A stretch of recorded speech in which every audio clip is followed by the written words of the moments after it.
바닷길로 떠났던 당신이 세상 역경을 이기고 대한민국의 힘이 되어 하늘길로 돌아옵니다. 머나먼 타국에서 가슴 깊이 그리던 조국. 대한민국의 품으로 우리 동포들이 돌아오는 그날이 오면 배웅한 곳에서 맞이하겠습니다.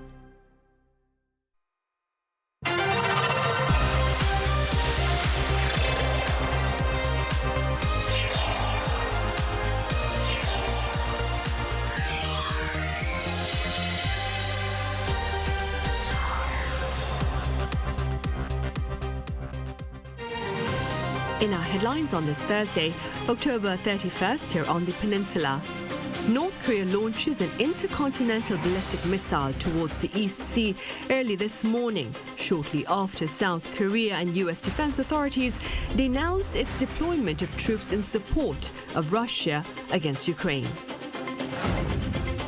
And Korea's industrial output shrinks 0.3% on month in September, as do the country's retail sales, while facility investment for its part rebounds 8.4% on month, following August's plunge of 5.1%. Meanwhile, in the U.S., the race remains too close to call as we count down 5 days to the November 5th election.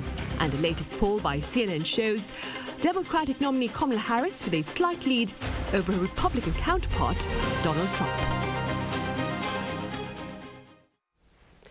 We start with news of a fresh intercontinental ballistic missile test by North Korea early on this Thursday morning, and the response here in South Korea to this latest display of defiance. Our Park Gonu reports.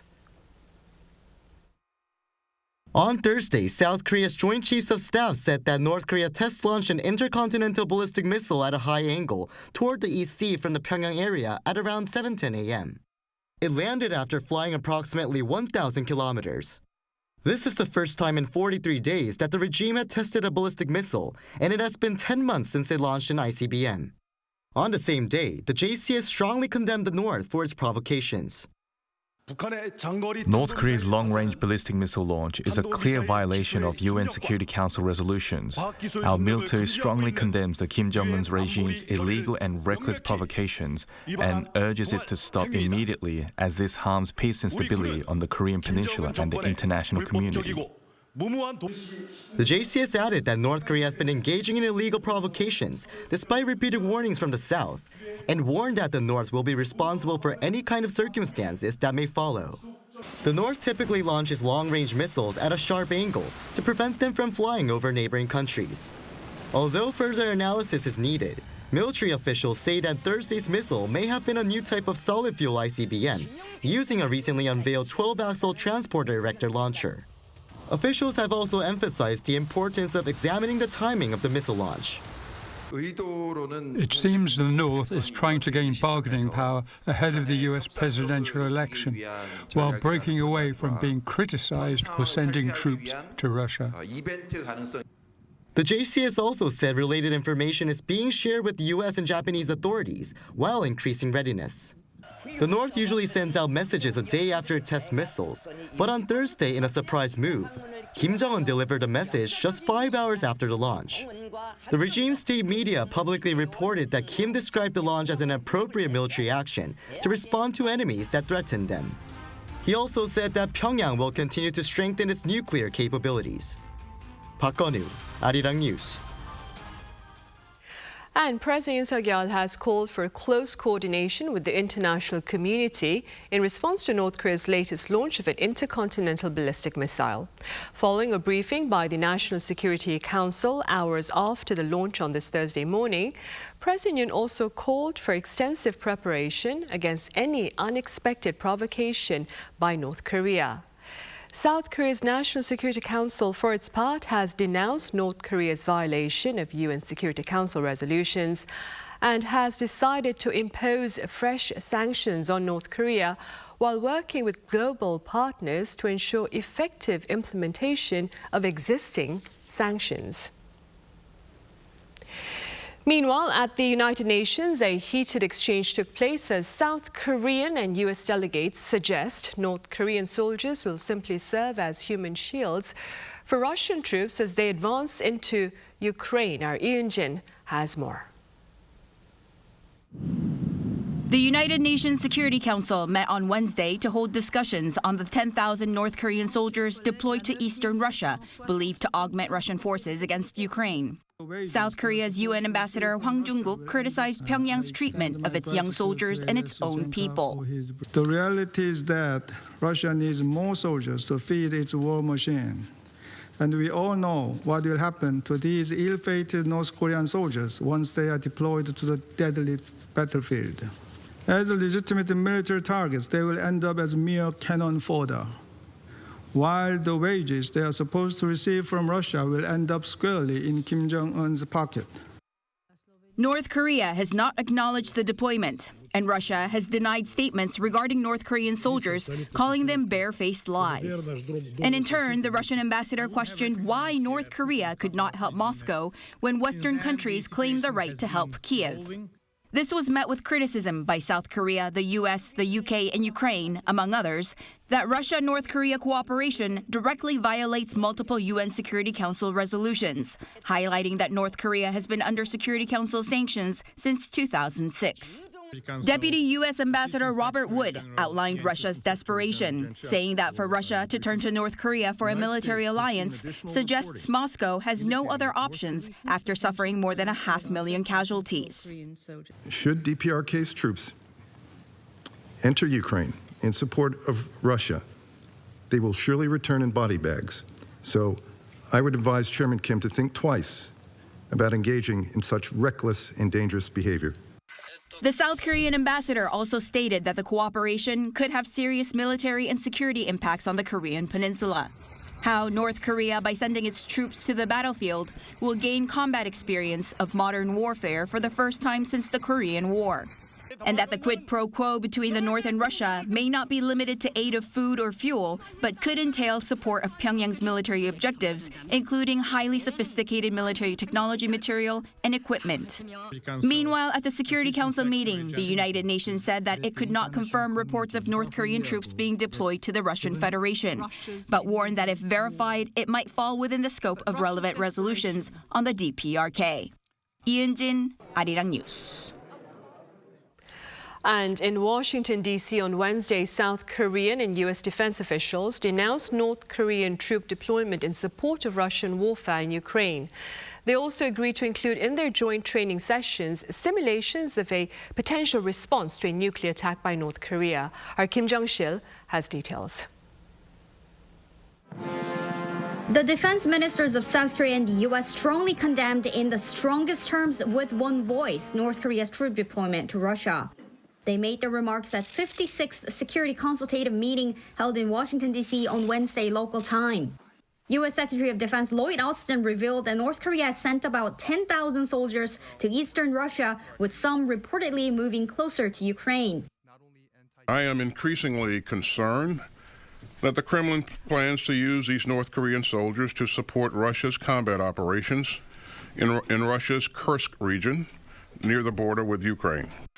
The U.S. Secretary of Defense stated that while he would not speculate on the timing of the deployment, if North Korean troops engage in combat, they will be seen as belligerents and could face casualties. South Korean Defense Minister Kim Yong-hyun emphasized that North Korea's deployment could heighten security risks on the Korean peninsula.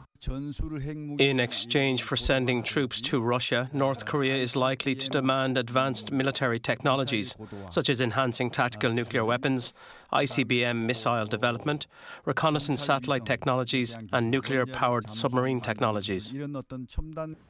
Minister Kim also warned of potential interference by North Korea in the upcoming U.S. presidential election, with Pyongyang likely wanting to exaggerate its presence.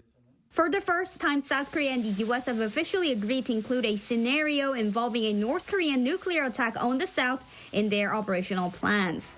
In the joint statement, they decided that, quote, future combined exercises should include appropriate and realistic scenarios, including responses to DPRK nuclear use.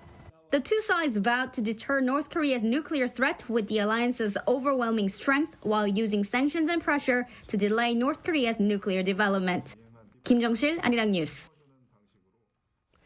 The National Security Advisors of South Korea and the UK have agreed to bolster cooperation against North Korean deployment of troops in support of Russian aggression. Intentions to this end were shared during talks between National Security Advisor Shin Won-sik and his British counterpart Tim Barrow on the phone back on Wednesday. Shin touched upon the grave security implications of North Korea's military collaboration with Russia for the broader international community, while Barrow reaffirmed the violations of multiple UN Security Council resolutions amid the deployment of North Korean troops to Russia. Shin also spoke of phased countermeasures as the situation unfolds, and Barrow pledged close coordination. North Korea has in operation a substantial pool of hackers who have also raised their cyber attacks against South Korean security-related entities. According to the Cyber Operations Command here, there are around 8,400 North Korean hackers on active duty, and hacking attempts against South Korea have surged in recent years. Now, data show there were 15,000 such attempts during the first 9 months of this year, compared to some 9,000 attempts back in the year 2022. Targets include military institutions and the Defense Acquisition Program Administration using phishing emails and malware. No major breaches have been reported. In other news, despite market expectations, Korea's industrial output shrank on month in September, as did the country's retail sales, while facility investment rebounded. Our correspondent Lee Soo-jin covers the latest findings. South Korea's industrial output fell once again in September on weaker chip production, while consumption also remained sluggish. Data from Statistics Korea on Thursday show that industrial production dropped 0.3% in September compared to the month before. The decrease seen last month comes after the country recorded a rise of 1.3% for the first time in 4 months in August. A breakdown of the data showed that semiconductor production dropped 2.6% on month, with falls in the production of system semiconductors and silicon wafers, leading to a decline in overall mining and manufacturing production. While manufacturing production alone dropped 0.1% after seeing an increase in August, taking into account the number of working days, the sector saw a rise in September as well. Production in the service sector fell 0.7% last month after seeing a rise for 3 straight months. Retail sales, which indicate trends in goods consumption, also fell 0.4% on month after seeing a rise in August. And this was mostly attributed to lower sales of non-durable goods such as food and beverages, as well as semi-durable goods like shoes and bags. As for investment, the data showed that facility investment, on the other hand, rose compared to the previous month on greater investment in machinery, despite the decrease seen in transportation equipment investment. But construction investment remained weak as construction activity showed a downward trend for the 5th straight month in September. What is notable about investment is that facility investment is showing a significant increase. And although construction activities declined, orders have been rising for 2 consecutive quarters, indicating that a recovery can be expected in the future. The official says that while there was a drop in production last month, it was still showing a solid and stable trend, but added that consumption has yet to show signs of recovery. Lee Soo-jin, Arirang News. The National Assembly began its review of next year's government budget today. The Special Committee on Budget and Accounts held a public hearing this afternoon on details of the budget bill and its execution. Next year's budget has been set at 677 trillion Korean won, or some $490 billion. Now, through the review, the ruling party is looking to cut funding for local currency vouchers, while the opposition party is pushing to reduce spending on nuclear power. The deadline for the vote on the bill is December 2nd, but delays are expected amid conflict among rival lawmakers. Samsung Electronics has reported a 40% plunge on quarter in chip profit, raking in 3.9 trillion won in the third quarter. The profit is lower than market projections, and the chipmaker has linked the weaker than expected performance to a number of factors, including lackluster demand for personal computers and smartphones and the weak dollar. To bolster profitability, Samsung has pledged to focus on the production of high-end chips. In total, the company posted an operating profit of 9.2 trillion won in the third quarter and sales of 79.1 trillion won.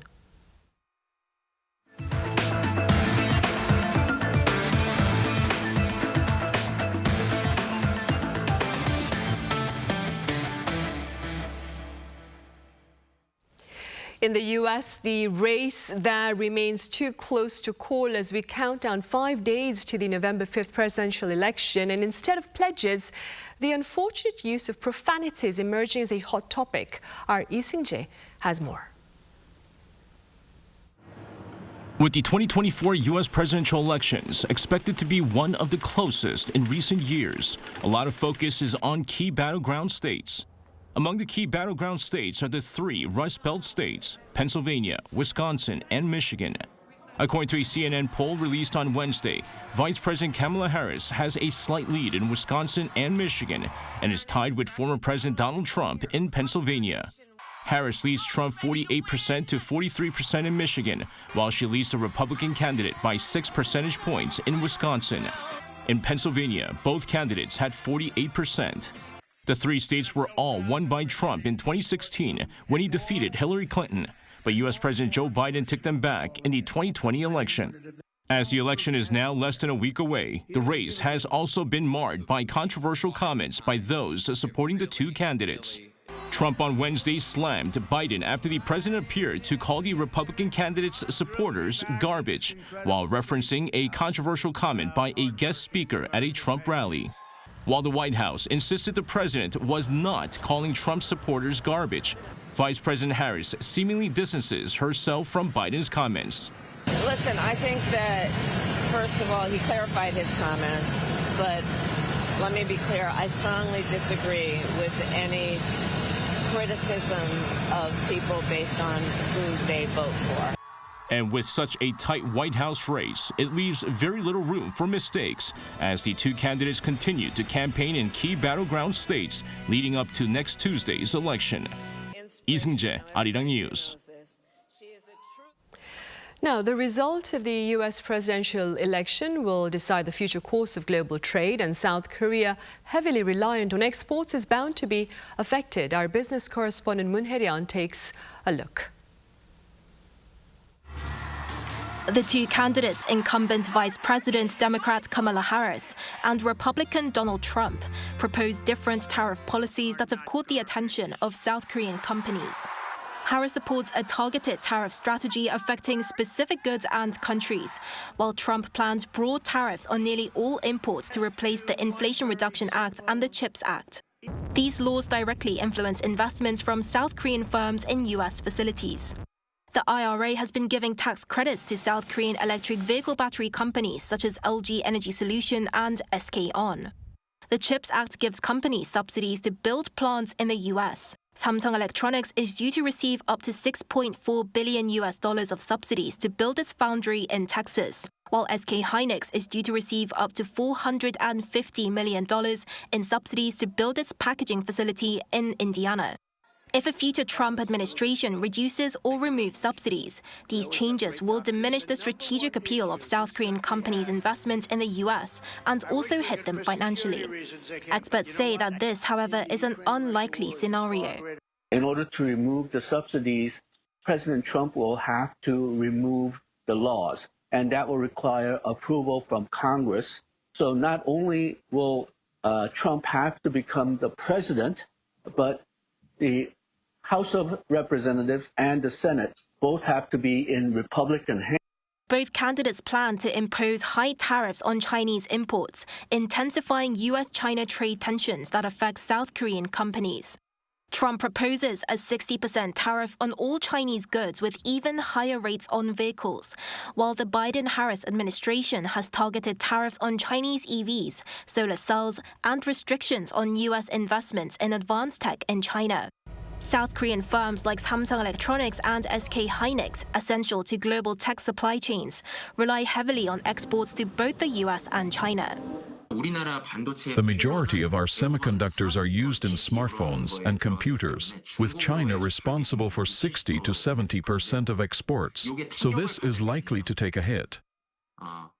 Tariffs are also likely to affect consumer prices in the US as manufacturing costs increase and the cost of products with limited domestic alternatives rise. This could have a global impact if interest rates are increased to tackle inflation, as central banks around the world, including the Bank of Korea, look to the Federal Reserve's monetary policies. 문혜련, Arirang News.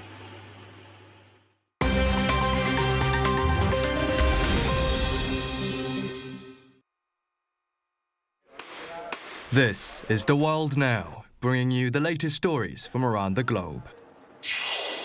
Following torrential rain on Tuesday, Spain's eastern province of Valencia and surrounding areas suffered flash floods, killing at least 95 people and destroying infrastructure, including bridges and buildings, in what is being called the worst flooding seen in Spain in decades. Authorities say the death toll is expected to rise, with dozens still missing, while rescue efforts and cleanup operations continued into Wednesday night. Spain's Minister of Regional Affairs, Ángel Víctor Torres, said that there are many missing people and that authorities are unable to give a figure for the number of residents unaccounted for or missing in the region. Spanish Prime Minister Pedro Sánchez, during a national address on Wednesday, declared 3 days of mourning and addressed those affected, saying the whole Spain weeps with you, we won't abandon you. He also pledged a full recovery from the extensive destruction and is set to visit Valencia on Thursday. Spain's national rail operator also suspended all train services in the Valencia region after a high-speed train was derailed by a landslide on Tuesday. Lebanon's Prime Minister said Wednesday that a ceasefire deal with Israel is possible in the coming days after an Israeli state broadcaster published what it said was a leaked draft agreement written by Washington for a 60-day truce. In an interview with local media on Wednesday, Prime Minister Najib Mikati said that he had spoken with the US mediator Amos Hochstein and hoped there would be a ceasefire in the coming hours or days. He said Hochstein said the prospect of a deal had improved and may be in place before the US presidential election on November 5th. Mikati also called Israel's continued attack on Lebanon unjust. Israeli broadcaster Khan said the leaked draft was written by the US and dated October 26th and would see Israel withdraw its forces from Lebanon within the first week of the truce.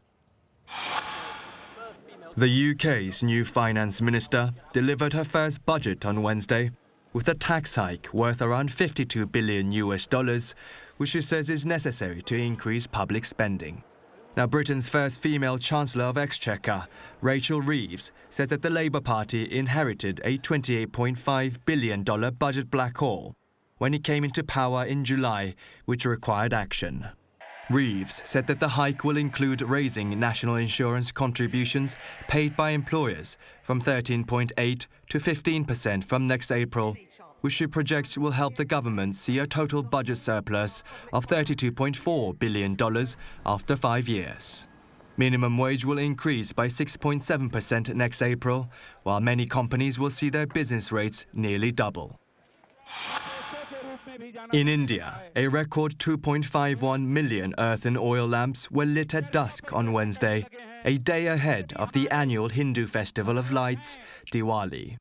Marking the Deepot South celebrations ahead of Diwali, the lamps were lit on the banks of the river Saryu in India's northern Ayodhya city, which Hindus believe to be the birthplace of the deity Lord Ram. Now, a Guinness World Records team was at the event with drone cameras carefully monitoring the number of oil lamps, called diyas, and presented a certificate to Uttar Pradesh State's Chief Minister Yogi Adityanath, acknowledging that the number of diyas this year exceeded last year's 2.2 million. Kim Xiang, Arirang News.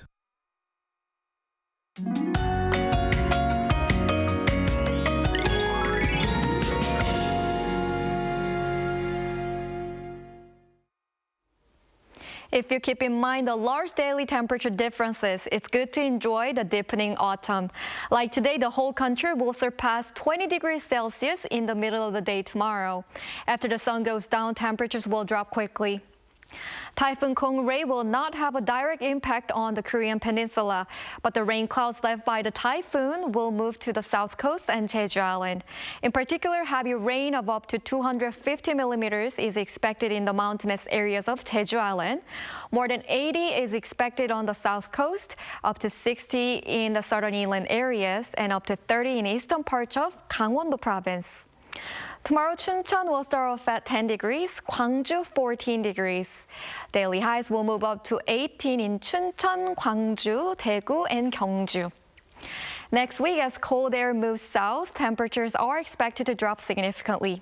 That's all for Korea. Here are the weather conditions around the world.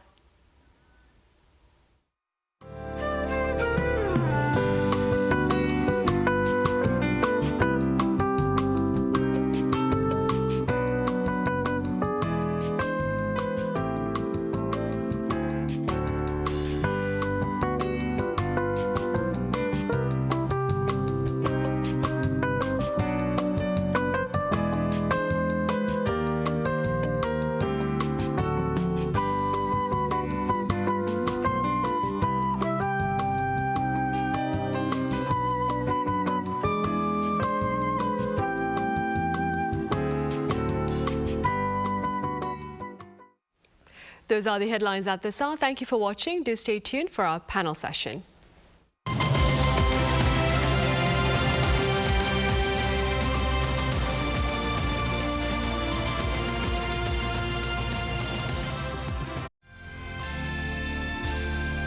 오래전 바닷길로 떠났던 당신이 세상 역경을 이기고 대한민국의 힘이 되어 하늘길로 돌아옵니다.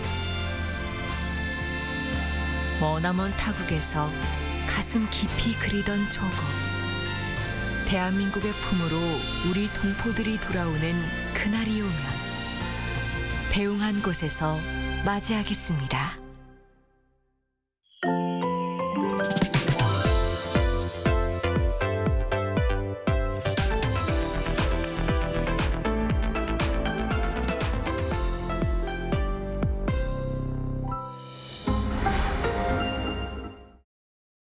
How to survive in Korea. Barbecue restaurants. Step 1. Taking care of your clothes. Put your jacket in the plastic bag. Seal it tight. If the stool flips open, store your clothes inside. Wearing light colors, grab an apron. It's the best defense against oil splatter and smoke. Step 2. Bottomless side dishes. Basic side dishes at a barbecue restaurant. Eat, and eat as much as you want. Side dishes come with free refills. Oh, and if you don't see this sign, just ask, 사장님, 여기 밑반찬 좀 더 주세요. Simple, isn't it? Step 3. Grilling meat. There are various kinds of samgyeopsal in Korea. Place the meat on the grill. Turn it over when golden. And again when it looks done. Again and again and again. Step 4. Sam style. You aren't taking bites of sam like a taco, are you? In Korea, we have it in one bite. A pro tip here. Add only as much as you can handle in a bite. Gotta avoid awkward situations. Step 5. Enjoy the perks. After the meal, enjoy the perks offered as a Korean restaurant. Fabric refreshers get rid of the barbecue smell, while mint candies freshen your breath. Did you survive the barbecue restaurant? Hang on. Are you here with someone you want to impress? Then let's skip the garlic. Who knows what will happen?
K-drama, the charm of Korea that captivates the world. Love like a K-drama.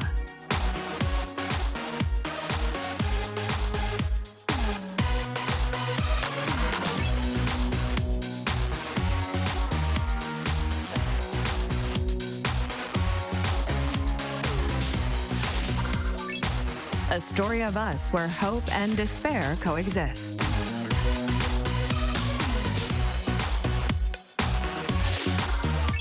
Fun and refreshingly satisfying.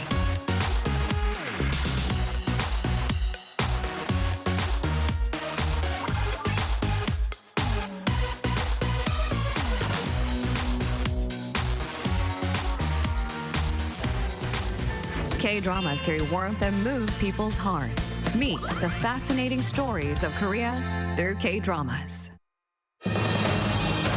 The result of the U.S. presidential race will have tremendous implications for global trade, as both nominees touch upon the need for tariffs, with one speaking of carefully tailored tariffs and the other vowing substantial tariffs on all imports. We have details on Press Perspective today.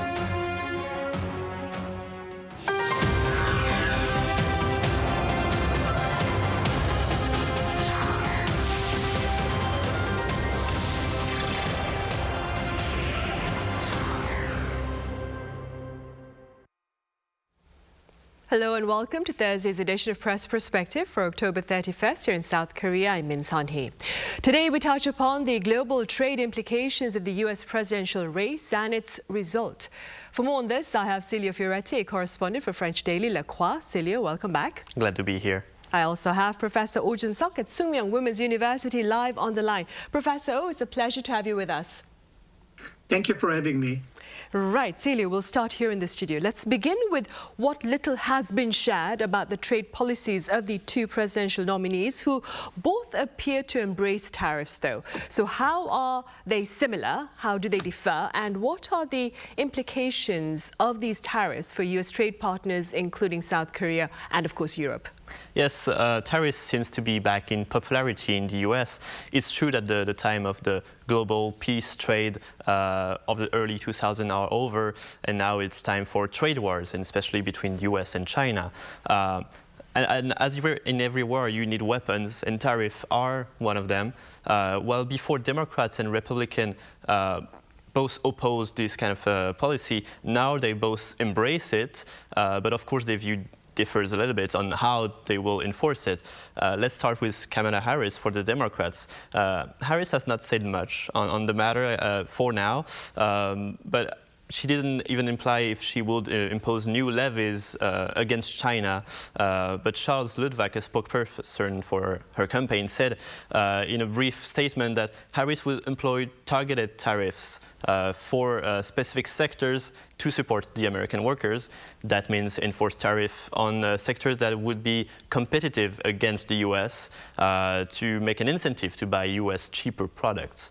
The Biden administration already had tariffs before against China and proposed to add more at the end of the term, including a 100% tax on Chinese EV vehicles. We don't know if it will continue, but probably the one that are already in will probably stays. Especially, maybe there was a proposition to have more tariffs on semiconductors or steels, which would impact Korean business in the U.S. because these two are major imports of Korea in the U.S. So I guess Korea will have to negotiate maybe a way out, a way around these tariffs, like Korea did with the EU and its tax on carbon and on EV vehicles too. Now for Trump, of course, it's more radical. Trump has said he wants to slap 10 to 20% tariff on all goods, no matter the country of origin, and even more on Chinese, we could reach 60%. Right now, the tariff in the US are around 2% for most of the goods. So it's a sharp increase. So we'll see exactly how it will apply. Right. Celia, meanwhile, according to economists interviewed by CNN, a second Trump administration, they claim, will, and I quote, is likely to make the world poorer. Could you tell us a bit more about the coverage by CNN with regard to the interviews conducted on these economists, and do you share these concerns as well? So the tariff, to be briefly summarized, is a tax on imports, basically, making consumers in the country that impose them pay a bit more, also not only the consumer, but also the companies that need to import raw materials to product. So going ahead with this higher tariff would antagonize U.S. partners, both in Europe but Asia, and also provoke maybe some kind of a trade wars, damaging the whole global economic welfare. In a world of intertwined societies and economies, a unilateral decision like this, even as much as 10%, the minimum that Trump is proposing, could significantly impact European economies and Asian economies too. For example, in the article by CNN, analysts at UBS estimated a 60% tariff on Chinese on all import from China and a 10% tariff on goods from the rest of the world would lower global economic growth by 1 percentage point by 2026. So it's very soon. Company profit would on average fall by 6% and global stock indexes will also drop. Now, of course, there would be retaliation from the other countries, China, both Europe and the rest of Asia. And according to the IMF, the International Monetary Fund, a severe scenario of widespread increase of trade and tariffs in the whole world could put the global output plunge by 7% in the longer run.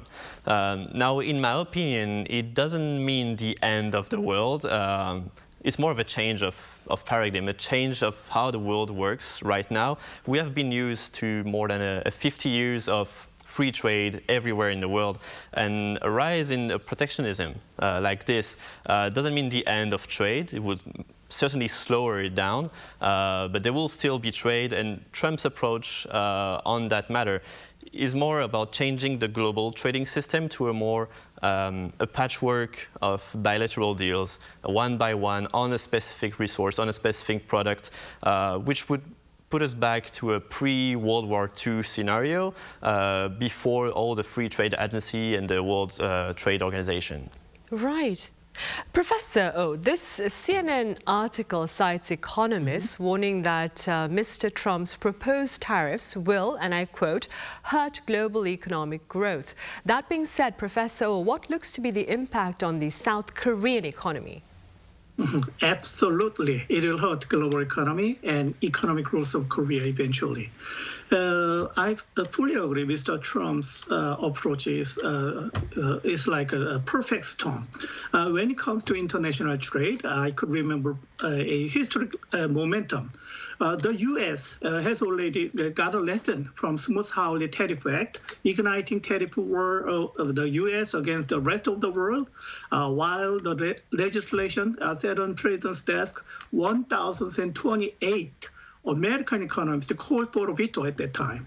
The measure provoked angry retaliation by 25 trading partners, and U.S. exports fell by nearly 2/3 in just 2 years.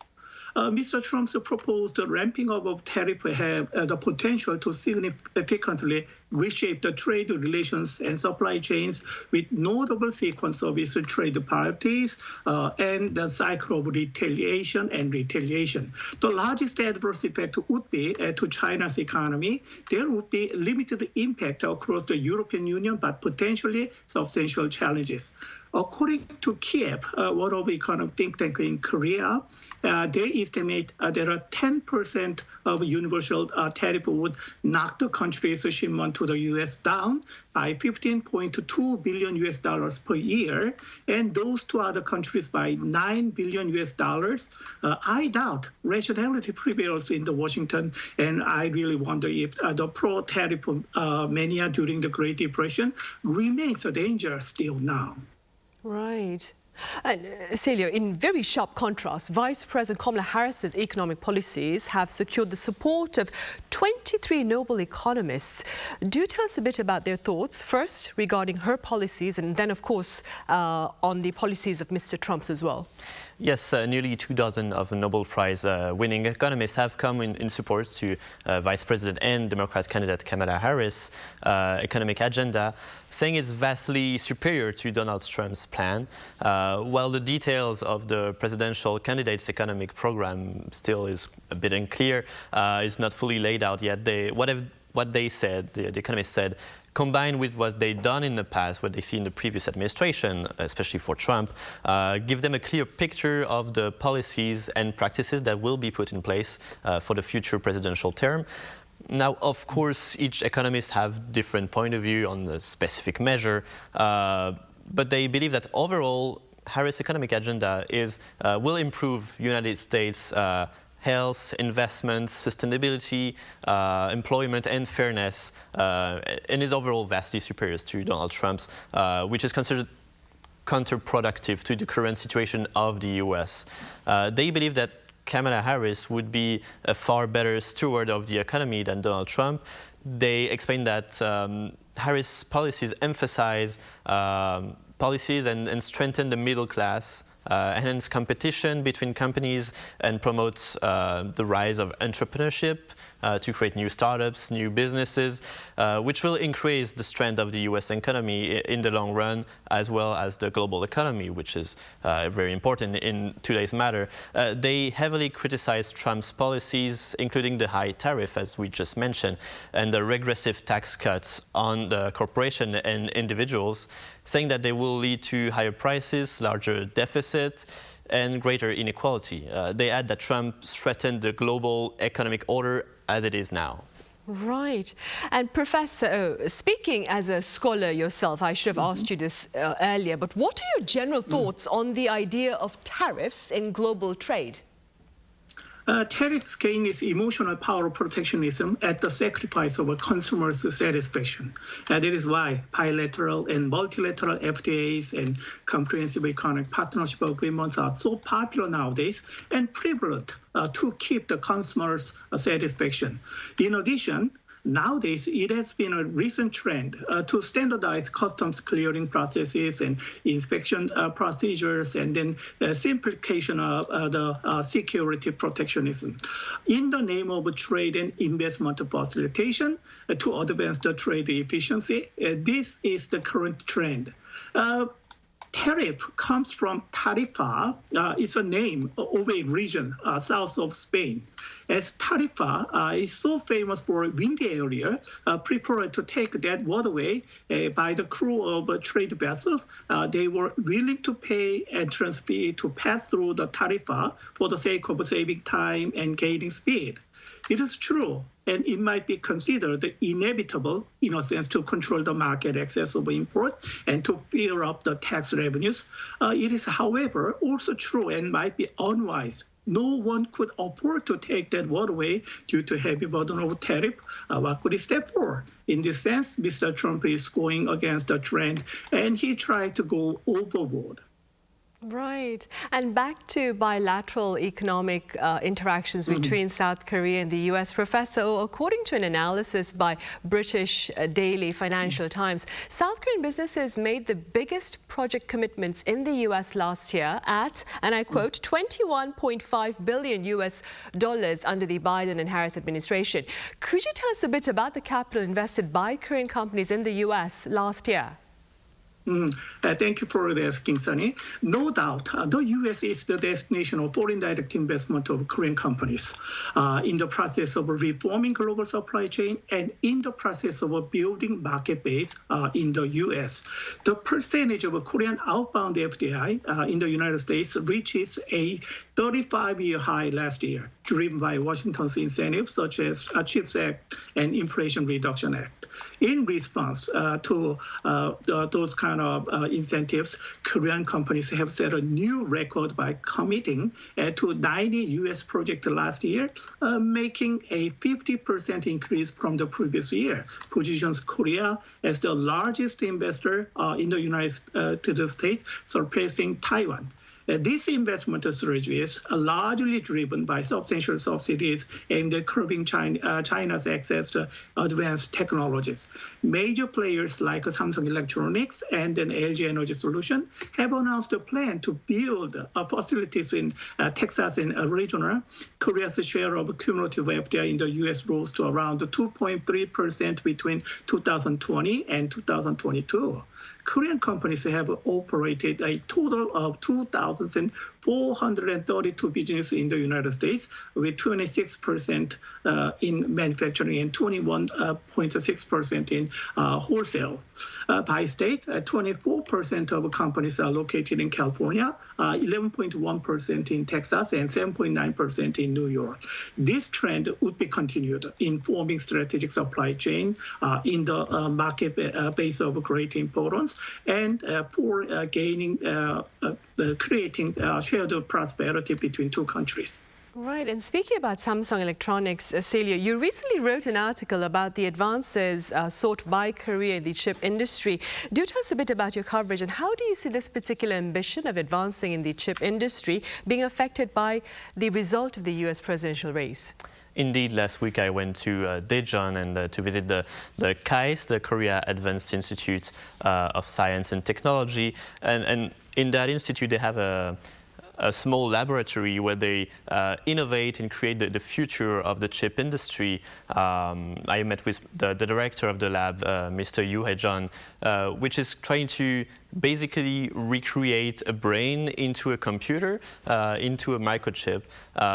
Right now, the trend in the chip industry these days is the AI chip, a chip that is more powerful, that can help the AI development, that will be now used in almost everything, from the phone to the car, and even maybe your laundry machine one day.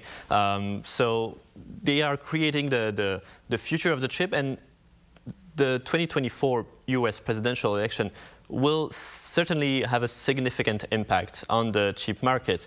Both candidates have recognized the chip as a role that is critical for the U.S. economy, but also U.S. Strategic interest. What's already clear is that the U.S. will continue to boost its domestic production, its domestic chip manufacturing industry. Trump accused Taiwan of stealing America's chip industry recently, and also criticized the U.S. CHIPS Act that was enforced by Joe Biden before, suggesting that he would impose tariff on Taiwanese chips if he is elected again. Trump also qualified Korea as now an economic enemy of the U.S. So we could imagine maybe a similar decision concerning South Korean chip exports. Despite this, the U.S. semiconductor industry still relies heavily on manufacturing capabilities outside of its territory, in South Korea, in Taiwan. Democratic presidential candidate Kamala Harris, on the other hand, is expected to maintain maybe the Biden's strategy on the chips to make allies in the region against the competition with China. So as the AI technology and the AI chip booms surge in the U.S. Markets gets bigger and bigger with higher demands for it. The big question is, can U.S. really supply itself without the need to import South Korean or Taiwanese chips?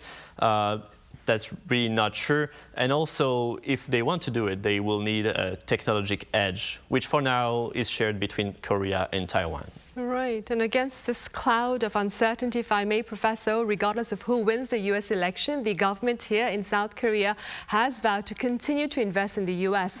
What are your proposals, Professor, for Korea's economic policies moving forward?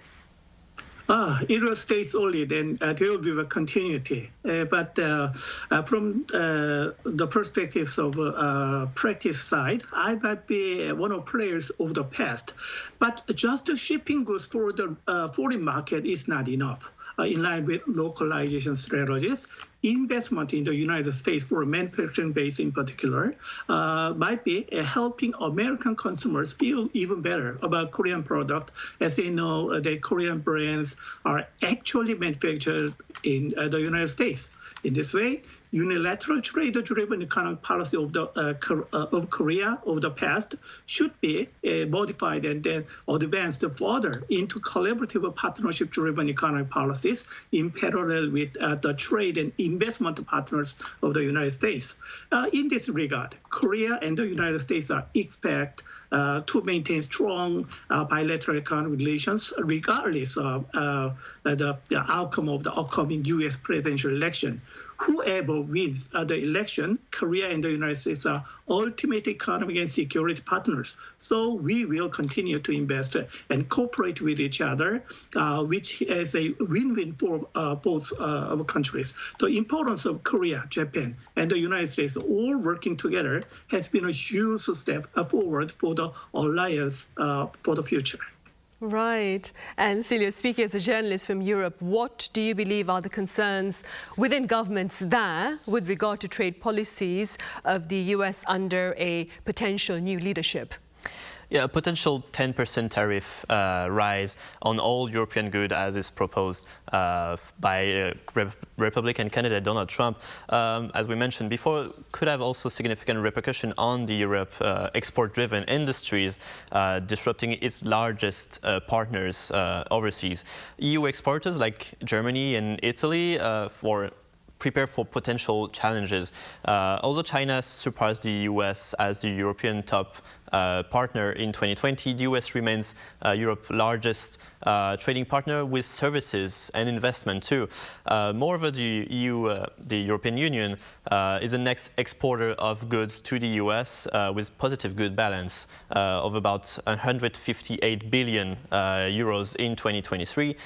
European exports to the US are led by machinery and chemistry. Germany and Italy are Europe's leading countries in the matter. And for example, if we take just the vehicle industry, it's a critical segment for Germany. And so the German economy could experience a severe backdrop if higher tariffs are imposed by the US. It will also further weaken the whole economy of Germany with maybe less employment. If Trump proceeds with the proposed tariff, as he said, even just 10%, the lower he proposed, of course the EU Commission will probably impose some retaliation on the US with countermeasures to protect the European industry.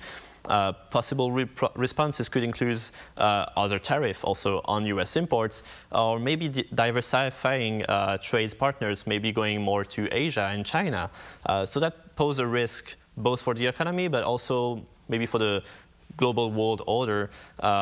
Retaliation and intensified tariff could also lead to some production slowdown in key exports, but also could lead the EU to create to reindustrialize faster than it was expected. Right. Well, the future course of global trade will become more clearer after the presidential election on November 5th over in the US. Celia, thank you so much for your time and your thoughts. And Professor, thank you very much for your insights. Thank you. Right. Well, that ends this edition of Press Perspective. See you same time tomorrow.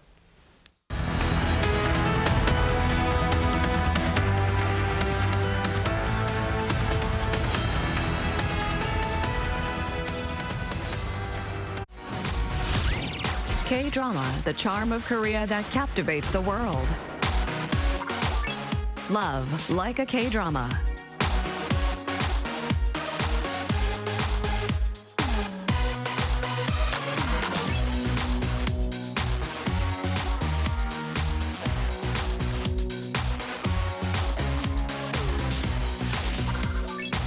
A story of us where hope